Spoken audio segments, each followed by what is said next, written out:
Monitoring इसमें monitoring में standard 1 standard 2 के साथ आईबीपी, सीवीपी और फोलिस कैथेटर वेरी गुड, ये जरूरी होंगे। हाँ जी, क्योंकि ये मतलब लाइक कि बेसिकली आपने ये बोलना है कि इन्वेसिव, और आपसे वो पूछेगा कि क्यों डालना चाहते हैं आर्टरी लाइन, तो आपने बोलना है कि डायबिटिक हाइपरटेंसिव पेशेंट है और इसके अंदर जो है वो स्विंग्स ऑफ ब्लड प्रेशर हो सकती है, तो it is better to have arterial blood pressure monitor. ठीक है सर, मैं आपसे एक चीज यहाँ पूछना चाहूंगा कि ये जरूरी है कि जितने भी डायबिटिक हाइपरटेंसिव पेशेंट्स हैं उनमें हम इनवेसिव ब्लड प्रेशर मॉनिटरिंग करें?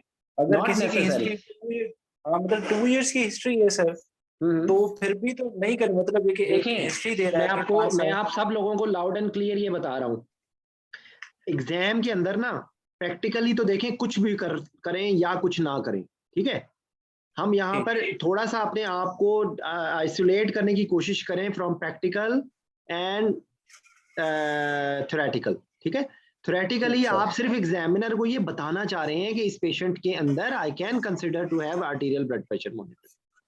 ठीक है, मतलब आप ये इस तरीके से जब आप बोल देंगे ना, may consider, it is better to have, तो आपने ये जुमले में आपने उनको यस भी बोल दिया और किसी भी वक्त आप पार्टी बदल सकते हैं। सही, इट इज नॉट मैच। अगर वो समझे, अगर वो आपसे ये कहेंगे एज मच एज द, अब आपने जो मैंने जो जुमला बोला था ना पहले, एंड ऑर्गन डैमेज, जितना ज्यादा एंड ऑर्गन डैमेज होगा उतने ज्यादा चांसेस होंगे प्रॉब्लम्स के, तो उतना ज्यादा बेहतर है कि आप उसमें एंटिसिपेट करें। ठीक है, जैसे इसके अंदर सीवीपी इसने डालने को कहा है, सीवीपी डालने की क्या रीजन है? सीवीपी सर वही हम मॉनिटर करेंगे पेशेंट को। और अच्छा, एक इसके अंदर मैं बहुत इंपॉर्टेंट बात प्लीज भूल गया और किसी ने भी नहीं याद कराया अल्हम्दुलिल्लाह, वो कौन सी चीज है, अभी भी टाइम है, बता दें। एक इसके अंदर मैं बहुत इंपॉर्टेंट चीज मिस कर गया हूँ, अजहर शायद आप बता दें। Sympathetic response for blood pre medication sir.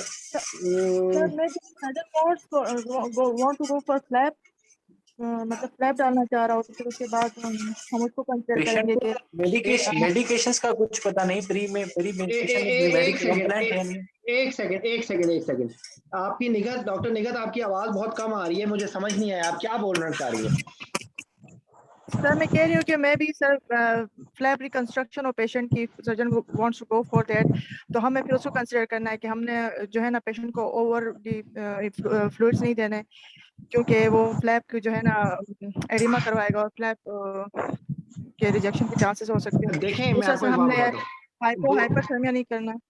नहीं, देखिए मेरी बात सुनिए, ये एमआरएम है, एमआरएम में जरूरी तो नहीं है कि उस टाइम पे वो रिकंस्ट्रक्शन भी करें।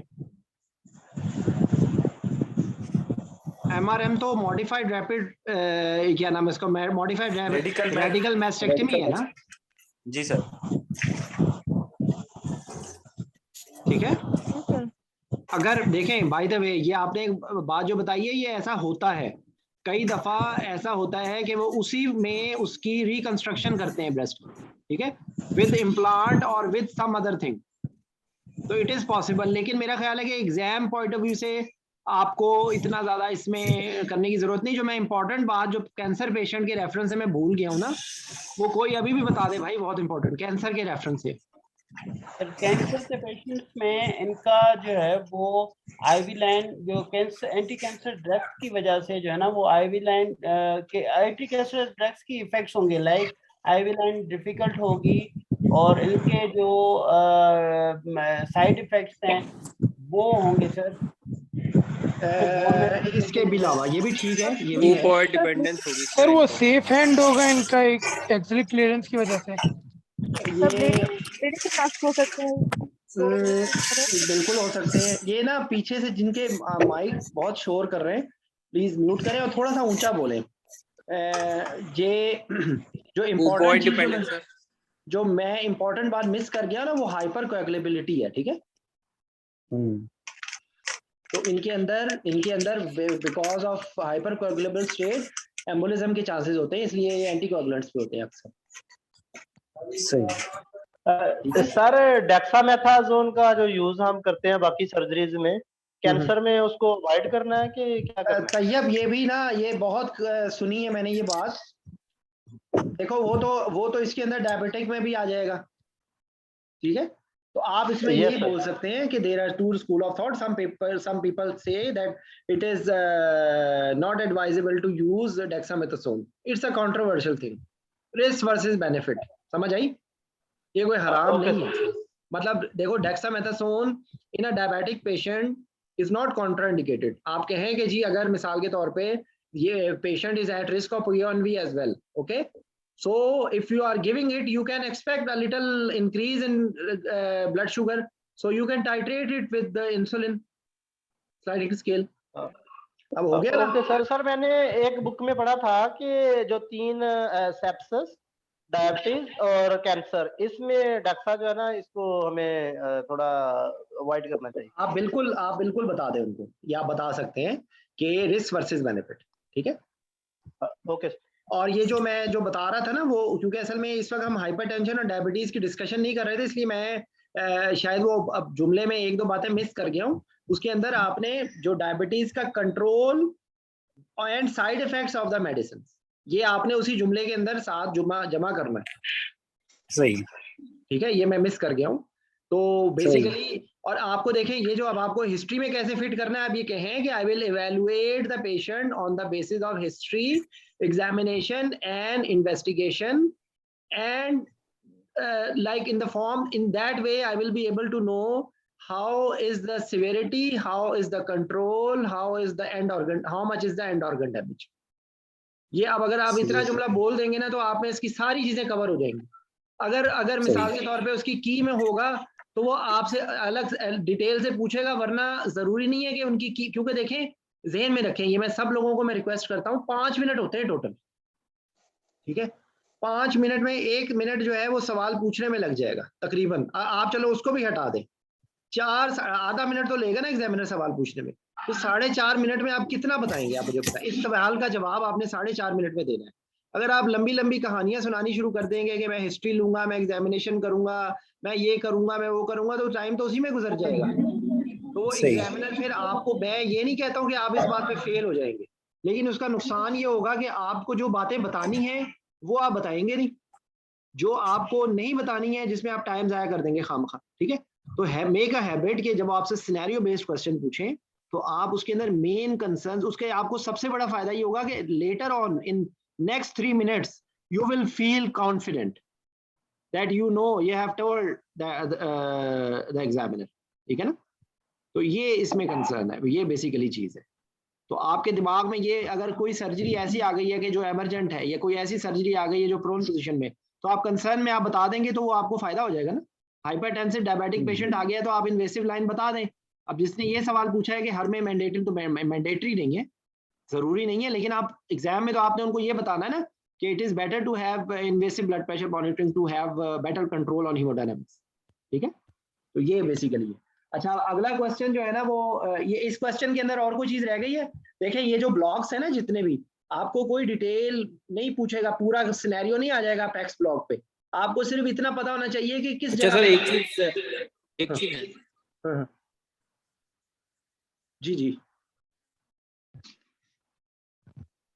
सर, इसकी मैंने ना रैपिड सीक्वेंस का कहा था तो फारूक साहब ने मुझे रोका था, लेकिन स्टिल आई विल से कि रिस्क वर्सेस बेनिफिट में I will go for rapid sequence, जो कि ओल्ड एज है, मेस्टेक्टमी है, डायबिटिक हाइपरटेंसिव है, we can't afford any.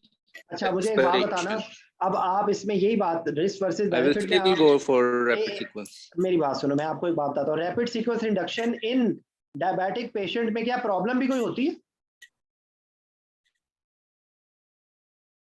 Sir gastroparesis है ना, उसमें आरएसआई करना चाहिए ना। वो तो इंडिकेशन हो गई ना, वो तो हो गया ना, वो उसकी इंडिकेशन। तो क्या कोई कॉन्ट्रा इंडिकेशन भी होती है आरएसआई की कॉम्प्लिकेशन? यस।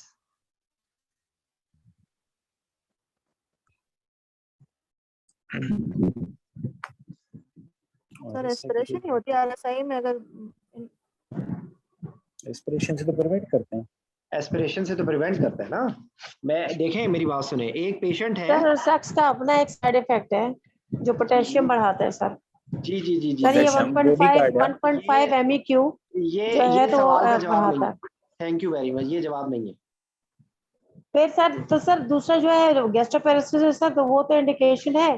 दूसरा सर क्या रिस्क हो सकता है? सोचो जरा। सर अगर डायबिटिक्स RSR का। AKI हो चुका हो तो फिर सर हाइपरटेंशन हो जाती है अगर आप नहीं सर डायबिटीज में हाइपरकैलेमिया होता है, ये उसको खराब कर सकता है। जरा जब सोचें सर ये तो तो मैं सही। कह रही हूँ कि वो भी हाइपरकैलेमिया करवाएगा नहीं, मजीद। एक सेकंड मेरी बात सुने। जब मैं आपको कह रहा हूँ कि मैं ये सवाल का जवाब ये नहीं है, मेरा सवाल को दोबारा से सुने कि एक हाइपरटेंसिव डायबिटिक पेशेंट है जिसमें आप सस्पेक्ट कर रहे हैं कि इसके अंदर sudden swings of blood pressure आएंगी, तो क्या रैपिड सीक्वेंस इंडक्शन से इटसेल्फ कोई प्रॉब्लम हो सकती है?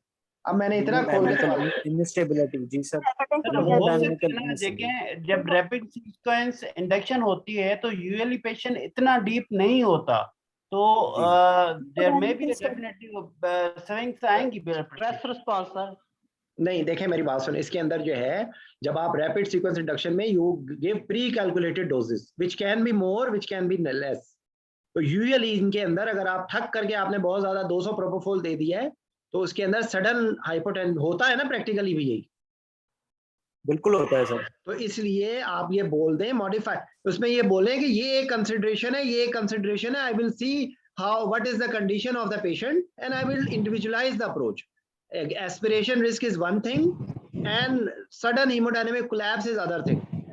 ठीक है सर बात तो शख्स की हो रही है ना, वो तो RSI शख्स की बात हो रही है सर। प्रोपोफॉल तो डेफिनेटली वो तो हाइपोटेंशन करवाएगा। अच्छा, सर रैपिड सीक्वेंस प्रोपोफॉल की तो बात ही नहीं थी। रैपिड सीक्वेंस इंडक्शन के अंदर प्रोपोफॉल नहीं होता सर होता है, लेकिन प्रायोरिटी सर हमारे माइंड में जो ड्रग आती है वो तो शख्स आपके आती है माइंड ना। में, जो आपके माइंड में है वो जरूरी नहीं है ठीक हो, या आपका तो इसलिए गलत सर अगर concept है। प्रोपोफॉल का नाम लिया जाता, सर अगर प्रोपोफॉल का नाम लिया जाता तो डेफिनेटली हाइपोटेंशन पहले माइंड में आता कि ये हाइपोटेंशन करवाएगा। देखिए मेरी बात सुने, जब रैपिड सीक्वेंस इंडक्शन की बात हो रही है ना, तो एज अ होल पूरा पैकेज है। What is rapid sequence induction? क्या आपका टोक्स का स्टेशन है, how will you explain what is rapid sequence induction? बताएं, आप ही जवाब दें। सर रैपिड सीक्वेंस इंडक्शन के एक स्टेप्स होते हैं, वो एक्सप्लेन करने होते हैं कि इसमें जो सर इसमें इंडक्शन शख्स जो है वो देते हैं, एक रिक्वायर्ड प्रेशर अप्लाई करते हैं, और जब पेशेंट का फैसिकुलेशंस होती हैं, फिर जब आप इंटुबेट कर दो, एयरवे सिक्योर कर दो, और फिर जब बायलैटरली आप ऑस्कल्टेट करोगे, इंटुबेशन कंफर्म हो जाए, तो फिर सर हम जो है तो वो जो हमने रिक्वायर्ड प्रेशर अप्लाई किया होता है वो हम रिलीज करेंगे। सर ये स्टेप्स है उसके, जो अगर हमसे पूछा जाए। और फैसिकुलेशन होना मैंडेटरी है? बाकी सर ऐसा तो फिर आपने फैसिकुलेशन बोला है जी, क्या? फैसिकुलेशन सर किसी में नहीं भी होती, जरूरी नहीं ना, क्यों बोला है? सर किसी में नहीं भी होती। तो आपने क्यों बोला है कि नो फैसिकुलेशन नो सर किसी में नहीं भी होती। चलो ठीक है सर, ये मेरी मिस्टेक है, लेकिन मैंने बाकी स्टेप्स जो है वही पूछते हैं वो मैंने बताया। बाकी तो सर फिर प्रोपोफॉल देते हैं, इंडक्शन एजेंट, फिर आगे मसल रिलैक्सेंट मजीद देते हैं। इसमें आपने प्री कैलकुलेटेड डोजेस देनी होती हैं, प्री कैलकुलेटेड डोजेस देनी होती हैं, और उसमें आपने जुमला ये बोले कि जब इंट्यूबेटिंग कंडीशंस हो जाएंगी।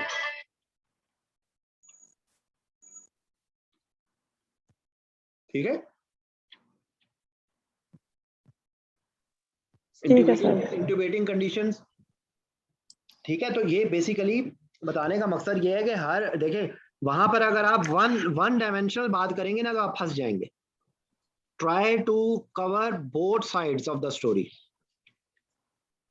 वो जो उसने बोला था, मैं उसकी बात से, फारूक की बात से यहाँ तक मैं एग्री करता हूँ कि आपने ये बोलना है कि ये इसके अंदर रिस्क दोनों चीजें हैं। आपने प्रैक्टिकली, अगर आप मेरे से प्रैक्टिकली स्पीकिंग पूछें तो प्रैक्टिकली स्पीकिंग एस्पिरेशन रिस्क इतना बड़ा नहीं है जितना हीमोडायनेमिक इंस्टेबिलिटी का रिस्क है। आप ट्राई करके देखें, आप प्रोपोफॉल स्लो दें एक पेशेंट में और आप प्रोपोफॉल एक फास्ट दें। आप अगर आपने मल्टीपल ड्रग्स यूज की हुई हैं तो आपको प्रोपोफॉल स्लो देंगे तो आपको बहुत थोड़ा प्रोपोफॉल देना पड़ेगा। ये मैं आपको प्रैक्टिकल बात बता रहा हूँ। ठीक है, तो ये आप ज़हन में रखें कि आपने दोनों बातें याद रखनी है। एग्जाम इस चीज का नहीं होता कि आपने प्रैक्टिकल कंडक्ट करके दिखाना है। एग्जाम इस चीज का होता है कि आपने उनको ये बताना है कि मेरे दिमाग में ये पता है, ये बात मुझे याद है, मैं जब हम लोग पढ़ रहे होते थे तो हमें यही सिखाया गया था, अच्छा जी डिफिकल्ट इंट्यूबेशन है जी, अच्छा जी सख्त देना है। जबकि आप एग्जाम के अंदर अगर आप डिफिकल्ट इंट्यूबेशन के अंदर सख्त देंगे तो आप फेल हो जाएंगे। क्या जवाब देना है डिफिकल्ट एंटिसिपेटेड डिफिकल्ट इंट्यूबेशन में? जी कैलाश कुमार आप बताओ इस सवाल का जवाब। सर उसमें हमें स्पॉन्टेनियस ब्रीदिंग सर अभी जो है वो नहीं करनी होती, सीज नहीं करनी होती सर, पेशेंट को असेस करना होता है इनहेलेशन एजेंट के उसमें, या तो इसके बाद सर पेशेंट जब कंफर्म हो जाए कि पेशेंट इंट्यूबेट हो सकता है। जी नुसरत आप गलत आंसर दे रही हो सर, ठीक है सर, फिर चलो। मैंने आपको thank you very much. Sir plan है, प्लान बी प्लान सी होता है। नहीं हमने देखा पास रेगुलेशन में अगर पॉसिबल है तो देन सर तीन सर इलेक्टिव और केस 4 टाइम्स हम लोग लारिंगोस्कोपी कर सकते हैं अगर इमरजेंसी। नहीं निखत मेरी बात सुनिए। देखें आप मुझे बताएं कि एंटिसिपेटेड जो डिफिकल्ट इंट्यूबेशन होगी वो क्या दास एल्गोरिथम से कवर होता है? नहीं सर, उसमें ऑलरेडी आपको पता होता है कि वो तो अनएंटिसिपेटेड का होता है ना, वो अनएंटिसिपेटेड। आप जो देखें मेरी एक बात सुने प्लीज, ये ना फाइबर ऑप्टिक डायरेक्टली सर हमको आपको अगर कहीं पर भी सिनेरियो के अंदर टिपिकल थायराइड आ गया, ये कोई भी चीज आ गई है, तो आपने अपने आप को उनसे कहें कि it is ideally it should be with awake fibre optic. और ये जो दूसरी जो आप बता रही हो ना नुसरत कि आप अवे इनहेलेशनल एजेंट पे डीप करेंगे और उसका स्पॉन्टेनियस पे रखेंगे, ये आपका आंसर बिल्कुल ठीक है, प्रैक्टिकली यही किया जाता है। मैं हर दफा याद कराता हूँ, मैंने अपनी 17 साल के कैरियर में कभी आज तक अवेक फाइबर ऑप्टिक नहीं की, ठीक है? तो इसका मतलब ये नहीं है एग्जाम में आपने यही बताना है खुदा के लिए। आप अगर वो एग्जामिनर का ये पूछेगा कभी की है तो उनसे कहें कि प्रैक्टिकली स्पीकिंग ये तरीकाकार होता है, मैंने वीडियोस देखी हुई है, मैंने होते हुए देखी हुई है, ठीक है? वो आपको करने अगला सवाल काउंटर क्वेश्चन आपको आना चाहिए ना, जब एग्जामिनर अगर ये पूछेगा कभी की है तो आप कॉन्फिडेंस से कहें कि ये तरीकाकार होता है, वो आपको फेल नहीं करेगा, ठीक है? अब ये भी सवाल का जवाब दे दें, कैसे करेंगे? ये सवाल का क्या जवाब दोगे नुसरत? क्या सर फाइबर ऑप्टिक? जी सर फाइबर ऑप्टिक तो उसमें तो सर अगर नेजोफेरेंजियल करें तो सर उस एयरवे को सर अलग से स्प्रे करके जो है तो एनेस्थेसाइज करना होता है। फिर अगर वहाँ पे जो है तो अगर ओरोफेरेंस है तो सर उसमें गार्गल्स करवाते हैं पहले लिग्नोकेन से। इसके बाद सर सुपीरियर लैरिंजियल नर्व और रिकरेंट लैरिंजियल नर्व को सर उसको ब्लॉक किया जाता है। और फिर सर अगर अवेक करें तो सर उसके थ्रू जो है फिर सर ट्यूब को लोड करके और फिर जो है तो सर आगे जाते हैं और सर इंट्यूबेट करते हैं पेशेंट को। नर्व को कैसे ब्लॉक करते हैं सर? रिकरेंट लैरिंजियल नर्व को सुपीरियर सर इनमें सुपीरियर लैरिंजियल नर्व सर उसको सर उसमें भी सर गार्गल भी है, स्प्रे भी है और इसके अलावा सर पूछा है सुपीरियर लैरिंजियल नर्व को सर वो मेरे माइंड में नहीं आ रहा। Thank you very much. ये आना चाहिए या नहीं आना चाहिए? ये कब आपने याद करना है मुझे? आना सर आना चाहिए। देखो कितनी दफा सर मुझे बहुत अफसोस हो रहा है, आपको मैंने कितनी दफा ये बात कही है कि सर मैंने पढ़ा भी है लेकिन पता नहीं मेरे माइंड में नहीं आ रहा। कब पढ़ना है, कब पढ़ना है मुझे बता दें, मुझे टाइम बता दें। मैंने पढ़ा है, पता नहीं सर अभी मेरे दिमाग में नहीं आ रहा, मैंने पढ़ा है। सही है। आज आपने ना बादाम खाने हैं, ठीक है? और सर आज खाए मैंने, तभी याद नहीं आ रहा। ठीक है, तो देखें अवेक फाइबर ऑप्टिक के लिए आपने किसी को से पूछे तो आपने ये आंसर देना है कि इसके अंदर आपको नेजल म्यूकोजा को भी ब्लॉक करना है और आपने ओरल कैविटी को भी ब्लॉक करना है। आपने पूरी एयरवे में वहां जहां, तो उसका तरीका यह है कि practically we can do individual nerve blocks but they because they are more invasive, it is better to have nebulization or gargles and you can put some pledgets। आप नेजल कैविटी के अंदर सोक जो है वो ज़ाइलोकेन के आप डाल सकते हैं, आप जेली डाल सकते हैं, ठीक है? और इसके अंदर सबसे पहले आपने ये अवेक फाइबर ऑप्टिक की बात हो तो आपने कहना है, पेशेंट को एक्सप्लेन करना है कि ये आपकी सांस की नाली में ट्यूब डालनी है, ये बहुत खतरा हो सकता है आपको, इसलिए आपको ये तरीका करना पड़ेगा। तो अगर टेबल वाइवे में पूछे तो आप ये इतना जुमला बोल के आपका खत्म हो जाएगा कि we will explain the procedure and the necessity of the procedure to the patient and then we will proceed like this. ये गार्गल्स किए और उसके बाद आपने स्प्रे एजियो को किया, इसके अंदर जो लोग नए लोग हैं उनको मैं फिर बता देता हूँ कि आपको पता होना चाहिए कि एक स्प्रे में एक ml में कितने स्प्रे होते हैं और कितनी दवाई जाती है। किसी को पता है? जिसको पहले मैंने बताया है उसने नहीं जवाब देने के, लास्ट बताओ आप। नहीं सर, ये ml का नहीं पता कि कितने होते हैं सर। जी, आज आपने हमें इज्जत बख्शी है भाई, शुक्रिया आपका। नहीं sir, thank you so much, आपकी बड़ी मेहरबानी सर। देखो ये जो होता है ना 10% स्प्रे, सर हाँ 10% होता है या 4% होता है, ठीक है? जी सर। तो एक ml में यूजुअली, वैसे तो उनसे कहेंगे it can vary, but usually 1 ml is 10 spray, ठीक है? तो अगर 10 स्प्रे सर। जी 1 ml is equal to 10 spray, ठीक sir. But it can vary, ठीक है? सही सही। तो आप इसका जवाब ये देंगे कि it can vary but usually it is 10 spray. तो अगर मिसाल के तौर पे उससे कम है, अगर उससे कम है तो आप उसी हिसाब से कैलकुलेट कर देंगे। 1 ml के अंदर 10% के अंदर 100 मिलीग्राम होगा, 4% के अंदर 40 मिलीग्राम होगा, ठीक है? तो अगला क्वेश्चन ये पूछ सकता है कि कितनी डोज होती है जब गार्गल्स में करते हैं ज़ैलोकेन की? सर 2%? नहीं, डोज।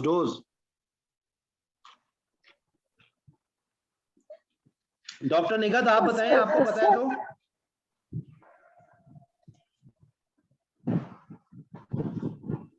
सर सॉरी मुझे नहीं पता। सर 10 मिलीग्राम पर केजी, लेकिन सर 10 मिलीग्राम तो नहीं सर। सॉरी देखें ये अप टू 9 मिलीग्राम पर केजी है, ठीक है? वो 10 मिलीग्राम। 3 to 5, 5 to 7, 7 to 9, ठीक है? तो सर ये अगर 2% या हम 4% वाले वो सेलेग्लोगेन से हम गार्गल करवा रहे हैं, सॉरी स्प्रे कर रहे हैं, और तो सर इसमें पर स्प्रे कितना डोज जाएगा फिर? आपको अभी तो मैंने बताया है कि अगर एक ml में 10 स्प्रे हैं और 10% है तो एक स्प्रे में 10 मिलीग्राम जाएगा।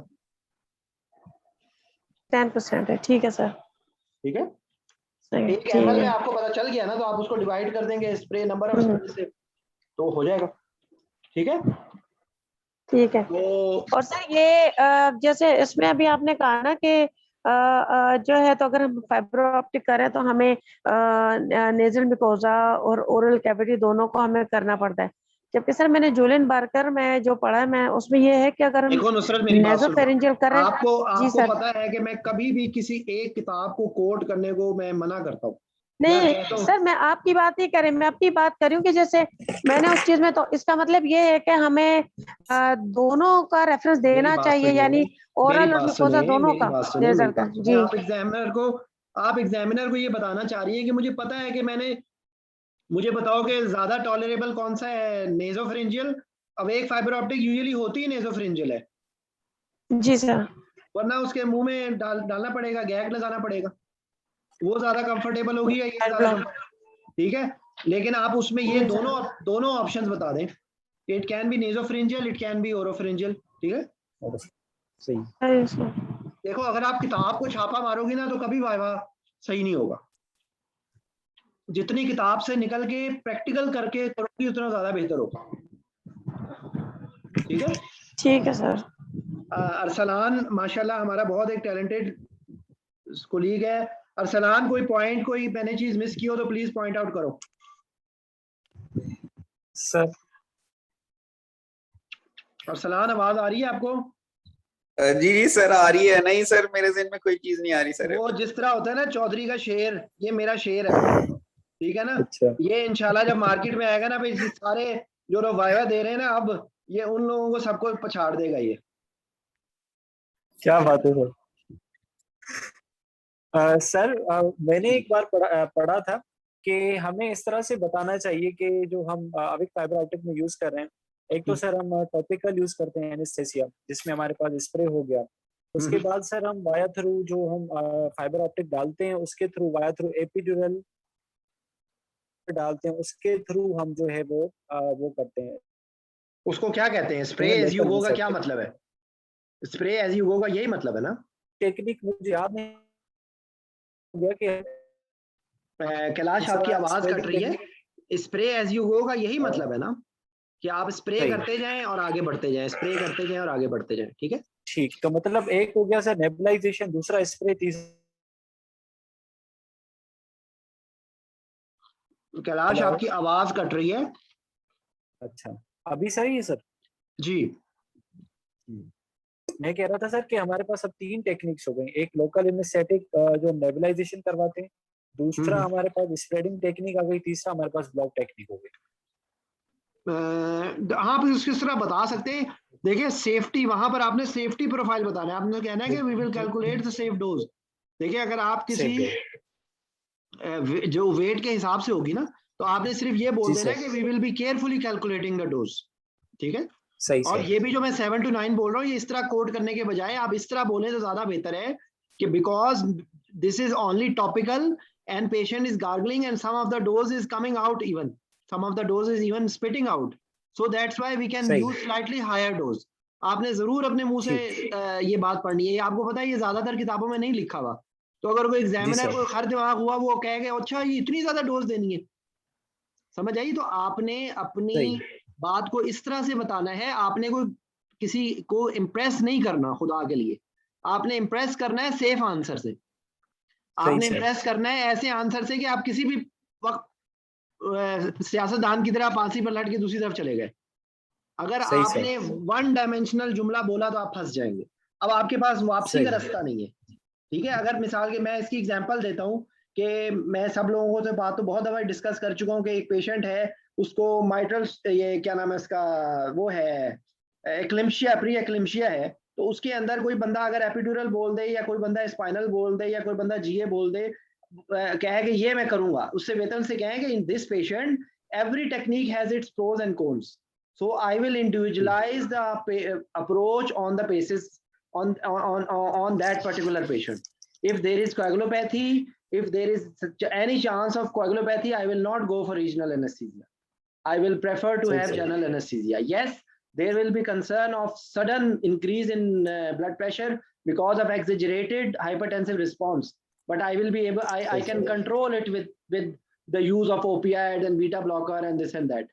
ठीक है, ये आपकी हो गई। और अगर आप बताना चाह रहे हैं एपिड्यूरल, तो आप उनको ये कहें कि among the regional anesthesia epidural is better because these patients are chronically, these patients are relatively hypovolemic, so when there is sympathectomy, sudden fall in blood pressure can occur, so it is better to have epidural. But with epidural there is big needle, so if we are suspecting, if the like if I have to compare it on that basis, there are more chances of epidural hematoma.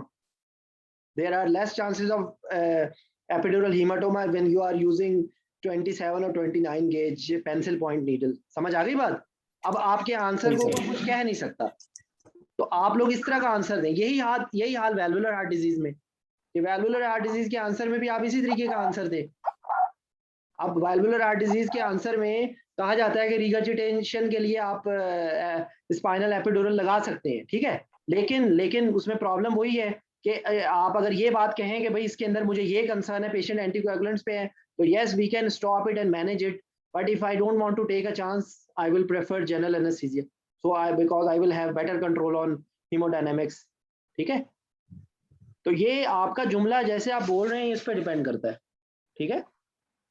तो आज हम लोगों ने general discussion की है और 2 scenarios में endovascular and जो एंडोस्कोपिक प्रोसीजर्स, और ये जो मैंने आपको सिनेरियो दिया था modified rapid sequence, sorry modified radical mastectomy in diabetic hypertensive patient. Diabetic hypertensive patient के आपको एग्जामिनर कुछ भी करवा सकता है, उसको कोलिस्टेक्टमी करा सकता है, उसको अपेंडिसेक्टमी करा सकता है, उसकी कुछ भी करा सकता है। तो आपके दिमाग के अंदर यही होना चाहिए कि उसका एक उसकी ये कोई है, अच्छा कोई डिजीज के कोई भी डिजीज है उसके लिए एक जनरल रूल याद रखें। एक उसकी डिजीज की पैथोलॉजी होती है, ठीक है, मेन पैथोलॉजी, एक उसका सिस्टेमिक इफेक्ट्स होते हैं, ठीक है, और एक उसकी एनेस्थीसिया से रिलेटेड प्रॉब्लम्स होती हैं, ठीक है। तो आपने इन तीनों चीजों को आइडेंटिफाई करना होता है। और फिर चौथी चीज होती है उसकी मेडिकेशंस। मेडिकेशंस के कुछ प्रॉब्लम होंगे, कुछ उस डिजीज के इटसेल्फ प्रॉब्लम होंगे, कुछ उसके सिस्टेमिक इफेक्ट्स आ रहे होंगे, और कुछ डायरेक्टली एनेस्थीसिया से रिलेट कर रहे होंगे। डायरेक्टली यूजुअली जो कर रहे होते हैं या वो एयरवे रिलेटेड प्रॉब्लम्स होती हैं या वो कार्डियक रिलेटेड होती हैं यूजुअली, ठीक है। और अगर कोई न्यूरोमस्कुलर प्रॉब्लम है तो उसके अंदर ये एक एडिशनल चीज होती है। तो आपके दिमाग में ही होना चाहिए कि घूम फिर के ट्यूब डालनी है तो ट्यूब डालने में कोई प्रॉब्लम तो नहीं है, एस्पिरेशन का कोई रिस्क तो नहीं है, रीजनल में कोई प्रॉब्लम तो नहीं है, कोई स्पेसिफिक मॉनिटरिंग की जरूरत तो नहीं है, ठीक है। तो ये चीज है। और एनेस्थीसिया प्लान हमेशा हर केस के अंदर आपके दिमाग के अंदर ये होना चाहिए कि इस पेशेंट के अंदर क्या क्या आपने स्ट्रेटिफाई करनी है, एक्टिव कार्डिक कंडीशंस क्या हैं जिनको मेजर कार्डिक प्रेडिक्टर्स भी कहा जाता है, कोई क्लिनिकल रिस्क फैक्टर्स तो नहीं है जिनको ली रिवाइज कार्डिक रिस्क इंडेक्स भी कहा जाता है, या उसको इंटरमीडिएट प्रेडिक्टर्स भी कहा जाता है।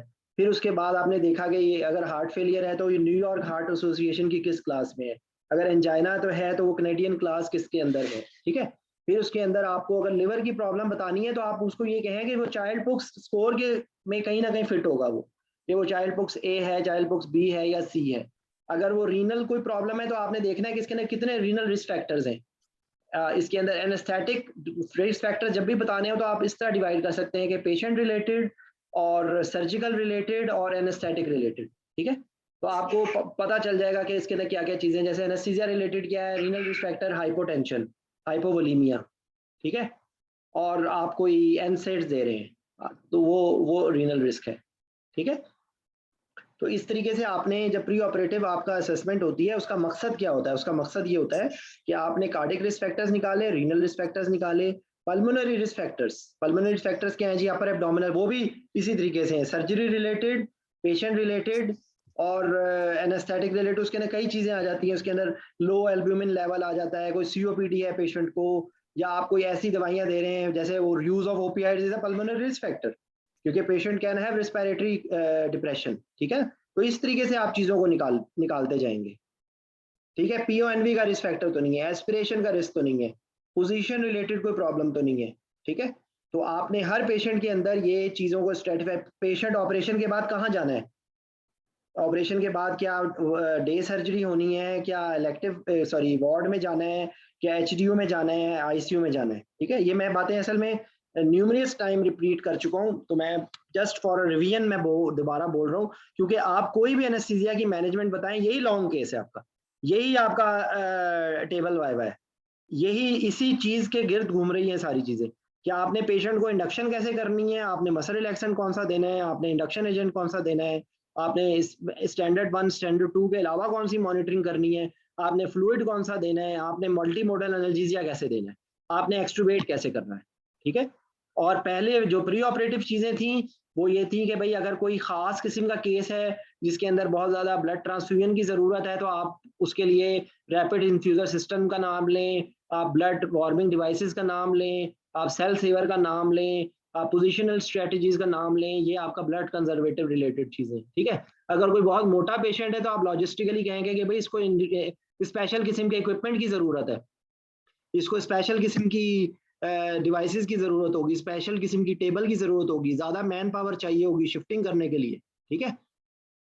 डिफिकल्ट आप उसमें एयरवे सस्पेक्ट करेंगे। तो ये सारी चीजें, या उससे भी पहले कोई आपने दवाइयां स्टार्ट करनी होंगी, या कोई दवाई बंद करनी होगी, या कोई दवाई की डोज बढ़ानी होगी या कम करनी होगी, ठीक है। आपने कोई रेफरल लेना होगा, रेफरल में आपको पता होना चाहिए कि आप रेफर कर रहे हैं for what purpose, what will be the advantage, what will be the advantage change in management, ये आपको होना चाहिए कि आप अगर मिसाल के तौर पे एक पेशेंट हीमोफीलिया का है या एक वॉन विलिब्रियन डिजीज का है या कोई भी एनीमिया है, तो आप उसको अगर कहेंगे कि मैं इसको हेमेटोलॉजिस्ट को रेफर करूंगा तो आप ये कहेंगे कि आपका मकसद ये है कि to manage the disease, to plan for the factor 8 transfusion for haemophilia A for example, ठीक है, to plan for oral iron और आईवी आयरन या एरिथ्रोपोइटिन, यही तरीके होते हैं ना। या फिर आपके पास होता है तरीका कि आप उसका ब्लड निकाल के उसको सेव कर लें, या आप उसको इंट्राऑपरेटिवली आप उसके लिए टॉर्निके यूज करें, या आप उसके अंदर सेल सेवर यूज करें, या आप कोई पोजिशनल स्ट्रेटेजीज यूज करें कि आप उसका वीनस एनवॉल्वमेंट ना होने दें, ठीक है। तो मेरे ख्याल आज के लिए इतना काफी है, ठीक है। और इंशाल्लाह अब देखें ये सारी जो चीजें हैं ना, ये जूम लेक्चर्स की उसमें फोल्डर में ना सारी रिकॉर्डिंग मौजूद है, तो मैं आप लोगों को रिक्वेस्ट करूंगा कि आप सब लोग सुने और उसमें कोई चीज समझ ना आए तो पूछ लें, इंशाल्लाह फिर कल कोई अलग करेंगे। अच्छा यार, वो अरसलान और जैनब अगर हैं जो है ना, मैं इंशाल्लाह कल कई लोगों ने मुझसे कहा है, मैं पहले चाह रहा हूँ कि अगर ज़ैनब ने मुकम्मल कर लिया ना प्री ऑपरेटिव, तो सबसे पहले हम प्री ऑपरेटिव करें, ठीक है? तो प्री ऑपरेटिव में ये वाईवे वालों का भी फायदा हो जाएगा, इनकी भी सारी रिवीजन हो जाएगी, ठीक है? तो उसके बाद निदा मौजूद है, निदा ने भी मैसेज किया था मुझे, ठीक है? चलें, इंशाल्लाह ये रिकॉर्डिंग आप लोगों को मिल जाएगी। कोई भी क्वेश्चन हो तो you can just drop a message on WhatsApp, ठीक है? Thank you. चलिए, thank you so much sir. Okay, thanks a lot. आज कैलाश कुमार हंसते मुस्कुराते सोना, ठीक है? जी सर, बिल्कुल। आज तुम्हें ख्वाब में भी मेरे सवाल आएंगे, फिक्र ना करो। Thank you sir, thank you.